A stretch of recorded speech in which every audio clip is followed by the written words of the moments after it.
Welcome to the Own Your Identity podcast, where we empower men experiencing same sex attraction to live a life of purpose and possibility through the power of Christ and for the glory of God.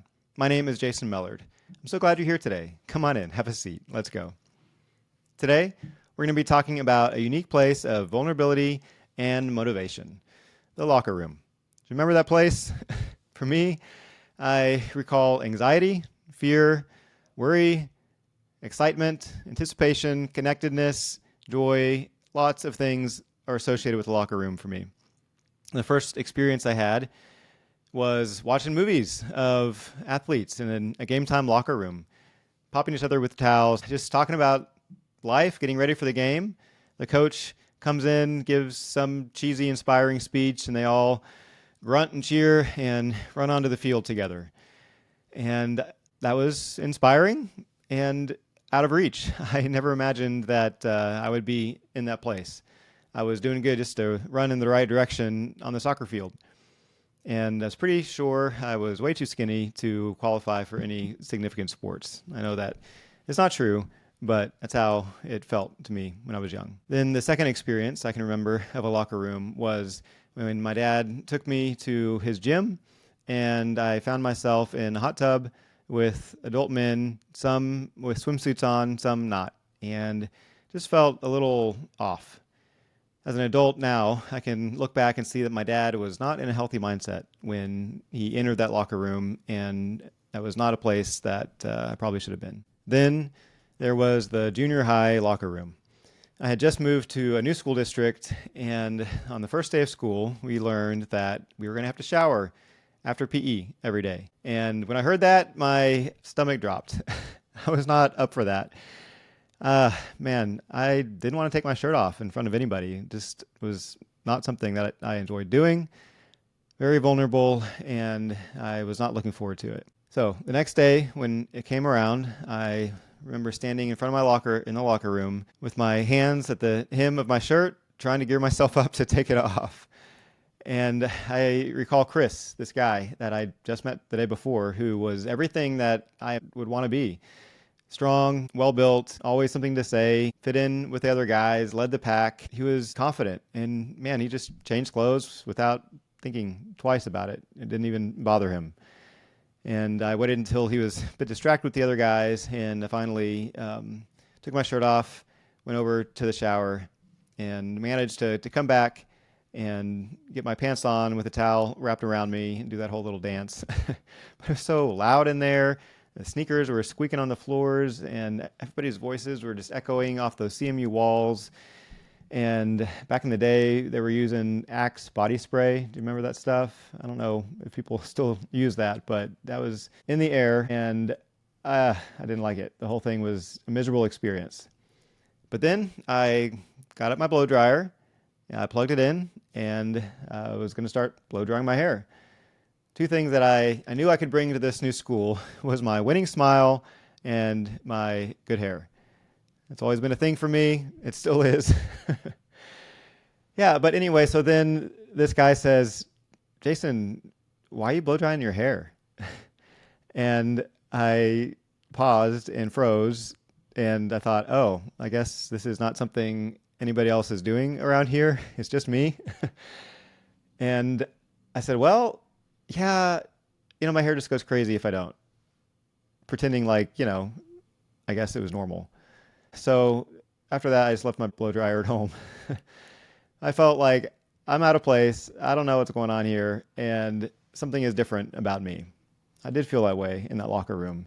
Didn't have a lot of same-sex attraction experiences. That was in ninth grade at that time, but I knew that, man, I don't know. Everybody else was kind of carefree, enjoying each other in there, and I was afraid to be seen and afraid to look at them. As I got older in college, I remember looking at porn of a locker room scene, that game time locker room that I described.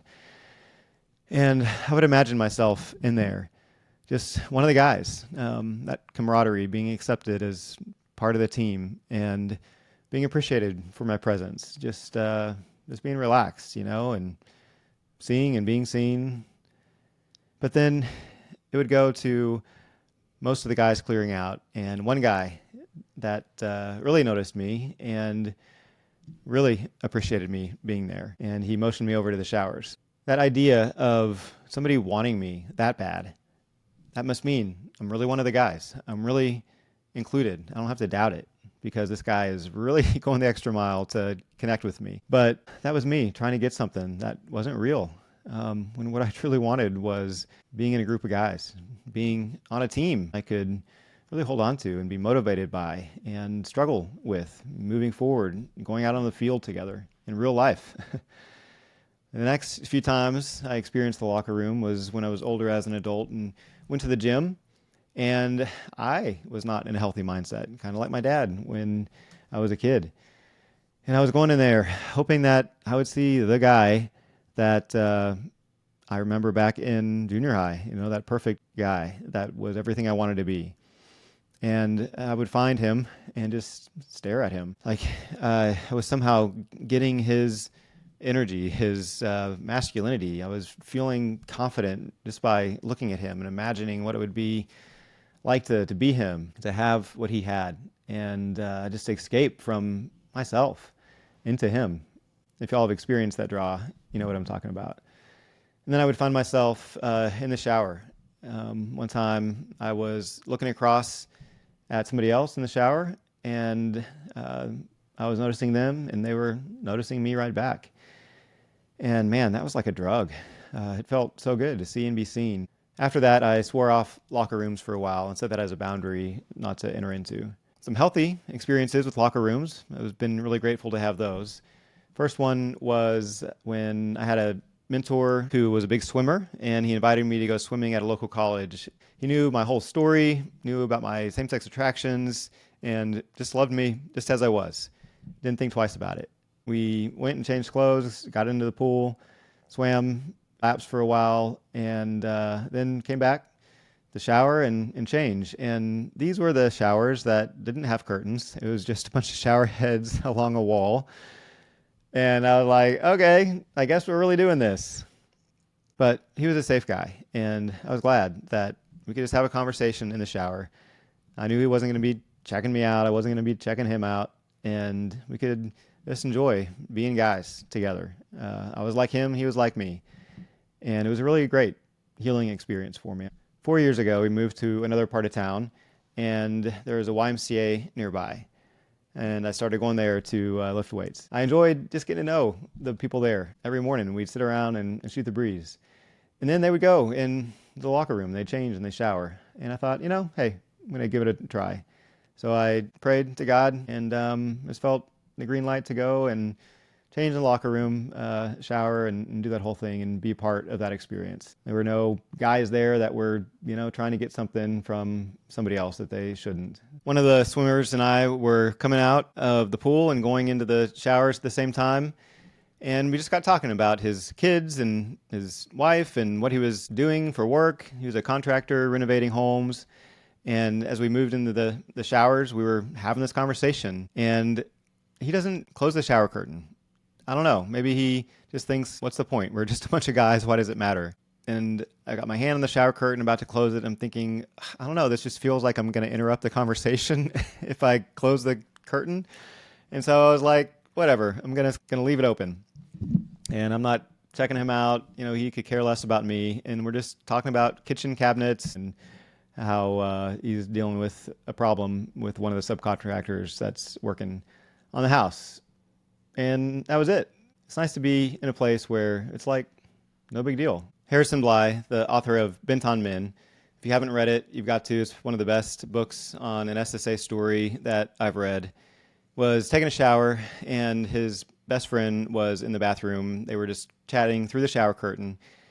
Harrison got to the end of his shower and realized that he didn't have a towel that was within arm's reach. And he thought, well, I'll just ask my friend to get me a towel and pass it, around the shower curtain to me. And then he thought, my friend knows everything about me. He could care less if he sees me naked. And I'm just going to open the shower curtain as we're continuing to talk like it's no big deal. Just walk over and grab a towel and dry off. For him, that was a huge decision that he chose to make that represented something big in his life, saying, hey, I'm a guy, just like every other guy, and this is no big deal. I don't need to be all in my head about it. And when he shared that story in the book, I thought, oh yeah, me too. I totally relate. So Harrison, if you're listening, thank you for sharing that and being vulnerable. As I've matured, I've realized that that game time locker room that I desired the most, I'm already in that. God has given me a great purpose. He's put a team around me of other fellow believers who are both committed to knowing Christ more and making him known.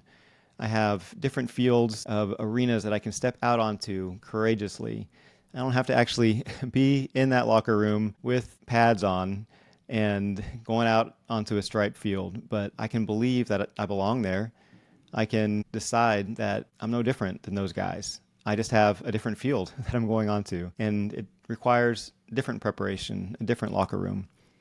So I want to ask you, when you think about the locker room experiences in your life, what kind of headspace have you been in when you've walked into them or thought about them? What might that tell you? The healthy longings that you had to be there, the fears that you had, anxieties, the envy, the desire to be seen, or for someone to see you.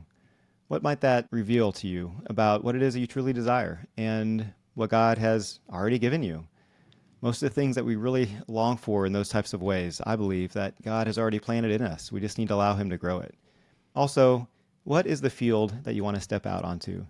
What is the courageous step that you need to prepare for, that you need to get other guys, other people around you to cheer you on and team up with?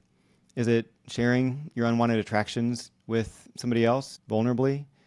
Is it pursuing a dream and sharing that with somebody else and having them come alongside you in it? Is it sharing the gospel with others that need to hear it? Whatever it is, I'd love to hear. Feel free to leave a comment or message me. I want to hear what it is that you want to step out onto in life. And finally, I believe the greatest team that we can belong to is the family of God. So if you haven't put your love and trust in Christ and accepted his free gift of salvation, I invite you to do that now. Because if you truly want that great purpose, that sense of belonging, that desire and that ownership of moving powerfully into a place where only God can take you, that's going to be the way to do it.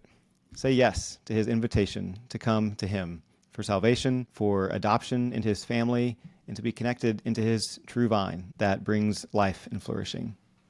And finally, I want you to know that you're not defined by whatever headspace you've been in when you've walked into a locker room. You're defined by the one who calls you his. You've got this, and God's got you. I'll talk with you soon.